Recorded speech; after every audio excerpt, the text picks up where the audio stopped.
Yeah. Welcome to RR 314 All-Rounder. Match number 24, royal Challengers Bengaluru versus Delhi Capitals. ఈ match వచ్చేసి మనకు April 10న evening 7:30కి start అవుతుంది. చిన్నస్వామి గ్రౌండ్లో స్టార్ట్ అవుతుంది. ఇది వచ్చేసి RCB one of the home ground అనమాట.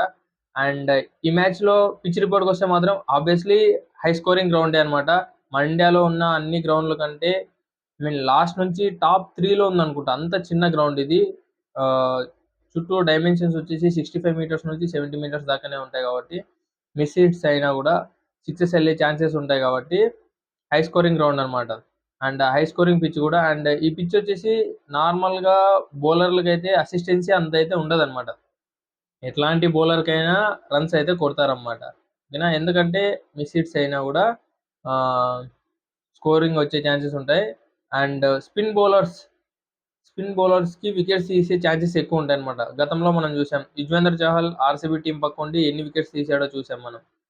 అలాంటి ఎక్స్పీరియన్స్ ఉన్న స్పిన్నర్స్కి మాత్రమే వికెట్స్ పడే ఛాన్సెస్ ఉంటాయి. అండ్ ఆ స్పిన్నర్స్ కూడా ఫస్ట్ ఇన్నింగ్స్లో అయితే ఫస్ట్ బ్యాటింగ్ ఆడేటప్పుడు ఫస్ట్ ఇన్నింగ్స్లో ఫస్ట్ బౌలింగ్ చేసే వాళ్ళకి వచ్చేసి 15, 16, 17 ఆ టైంలో మాత్రమే 14, 15, 16 ఆ టైంలో మాత్రమే స్పిన్ని ఉపయోగించుకుంటే వికెట్స్ పడే ఛాన్సెస్ ఉంటాయన్నమాట. లేదు మేము ఫస్ట్ ఇన్నింగ్స్లోనే మేము 7th ఓవర్ నుంచి బౌలింగ్ వేపిస్తాము స్పిన్నర్లు అంటే ఖచ్చితంగా రన్స్కి వెళ్ళే అవకాశమే ఉంటుంది అనమాట.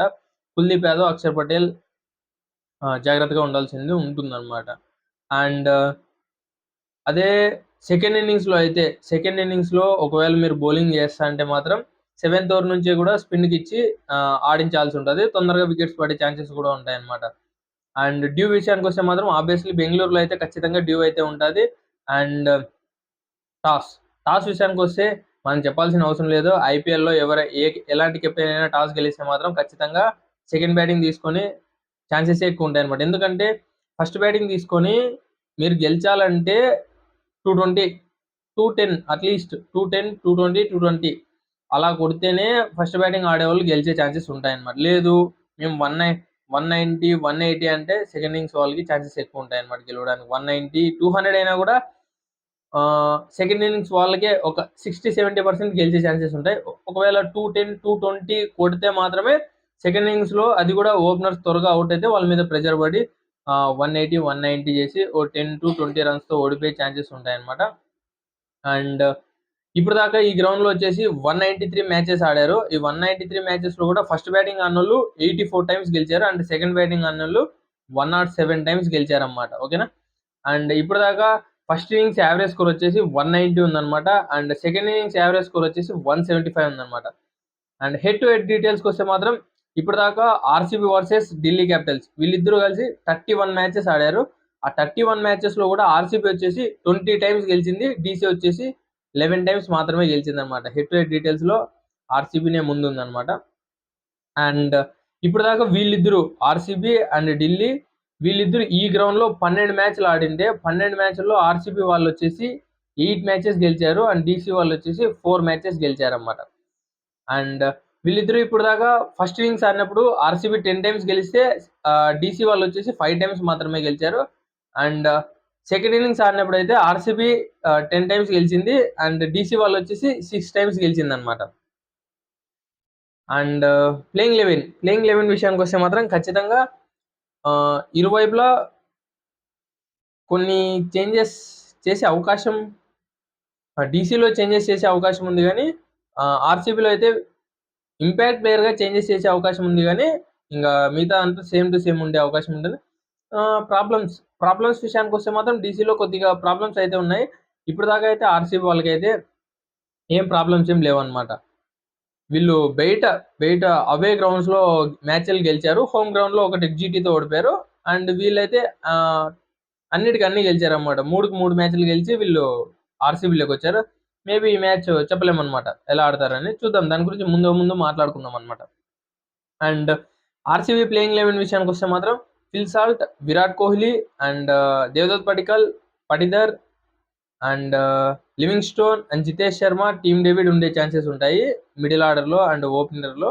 అండ్ కింద బౌలింగ్ ఆర్డర్ చూసుకుంటే Bhuvneshwar and S Dayal and Josh Hazlewood impact ప్లేయర్గా సుయాష్ శర్మ ఉండే ఛాన్సెస్ ఉంటాయన్నమాట.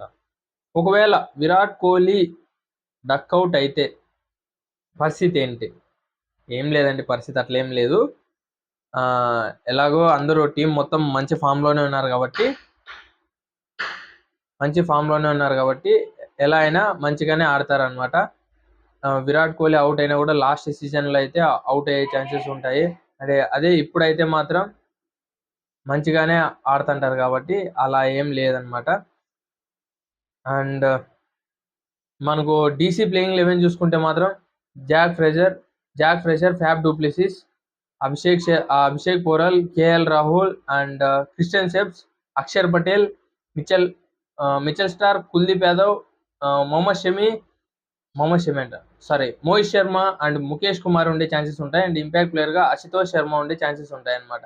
వీళ్ళకి వచ్చేసి జాక్ ఫ్రెజర్ వచ్చేసి మంచిగా ఫామ్లో అయితే లేడు, తన నుంచి రన్స్ రావాల్సిందిగా ఉంటుంది. And fab du Plessis last match అయితే ప్లేయింగ్ 11లో లేడు. ఈ మ్యాచ్ వచ్చే ఛాన్సెస్ ఉన్నాయి. ఒకవేళ తను రాకపోతే కేఎల్ రాహుల్ ఓపెనింగ్లో ఆడతాడు, 2 డౌన్లో సమీర్ రిజ్వీ ఆడే ఛాన్సెస్ ఉంటాయి అనమాట. అండ్ మిగతాదంతా సేమ్ టు సేమ్ ఉండే ఛాన్సెస్ ఉంటాయి అనమాట.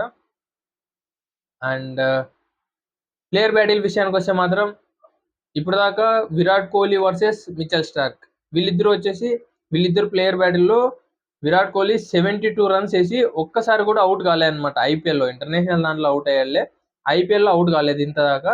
అండ్ స్ట్రైక్ రేట్ వచ్చేసి 232 ఉందన్నమాట. And Livingstone versus Axar Patel కూడా మంచి ప్లేయర్ బ్యాటిల్ అయితే ఉండబోతుంది. ఇప్పటిదాకా 14 రన్స్ వేసి ఒక్కసారి మాత్రమే అవుట్ అయ్యాడు, స్ట్రైక్ రేట్ వచ్చేసి 82 ఉందన్నమాట. And team David versus Mohit Sharma కూడా మంచి ప్లేయర్ బ్యాటిల్ అయితే ఉండబోతుంది. 10 రన్స్ వేసి ఒక్కసారి అవుట్ అయ్యాడు, స్ట్రైక్ రేట్ వచ్చేసి 125 ఉందన్నమాట.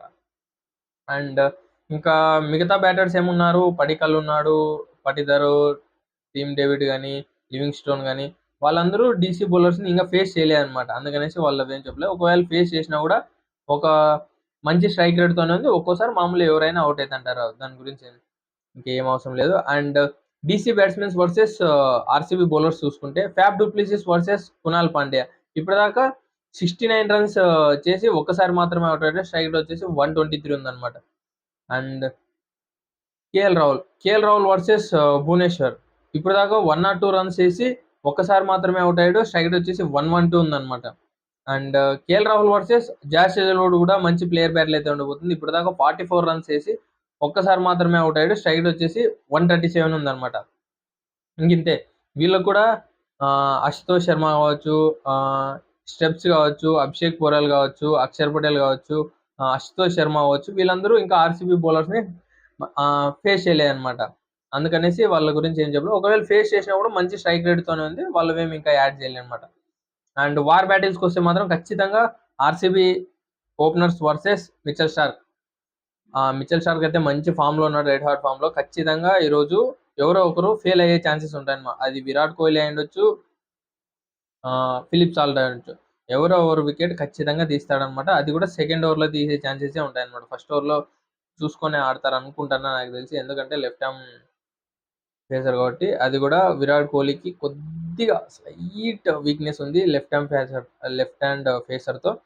అండ్ మిడిల్ ఆర్డర్లో పటిదర్ వర్సెస్ కుల్దీప్ ఆర్ అక్షర్ పటేల్ మంచి వార్ బ్యాటిల్ అయితే ఉండబోతుంది. ఎందుకంటే ఈ మధ్య కాలంలో పటిదర్ స్పిన్ అయితే ఒక ఆట ఆడుకుంటారు, మామూలుగా ఆడుకోవడం లేదనమాట. And DC openers versus Josh Hazlewood కూడా మంచి వార్ బ్యాటిల్ అయితే ఉండబోతుంది. ఎందుకంటే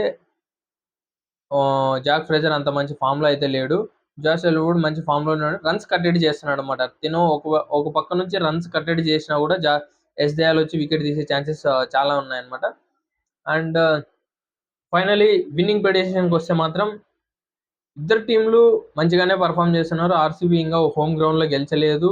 వీళ్ళు 4 ఆడి 3 గెలిచారు, వాళ్ళు 3 గెలిచారు. కాబట్టి ఇద్దరు కూడా మంచి ఫామ్లో ఉన్నారు. ఎవరు గెలుస్తారో చెప్పాలంటే చెప్పలేమన్నమాట. అసలు ఎవరు కూడా చెప్పలేరు అనమాట. వీళ్ళే గెలుస్తారని చెప్పలేమన్నమాట. అసలుకి 50-50 ఛాన్సెస్ ఉన్నాయి. లేదు ఎవరినో ఒకరిని సెలెక్ట్ చేసుకో అంటే మాత్రం నేనైతే ఆర్సీబీ అనే చెప్తాను అనమాట. అది కూడా 5% మాత్రమే. ఆర్సీబీకి 55% ఇస్తాను, జీటీకి 45% మాత్రమే ఇస్తాను అనమాట. అది కూడా హోమ్ అడ్వాంటేజ్ ఎవరికి ఉండదు అనమాట. ఈ గ్రౌండ్లో అయితే హోమ్ అడ్వాంటేజ్, ఎందుకంటే చిన్న గ్రౌండ్ కాబట్టి ఎవరైనా గెలిచొచ్చు అనమాట. ఓకేనా.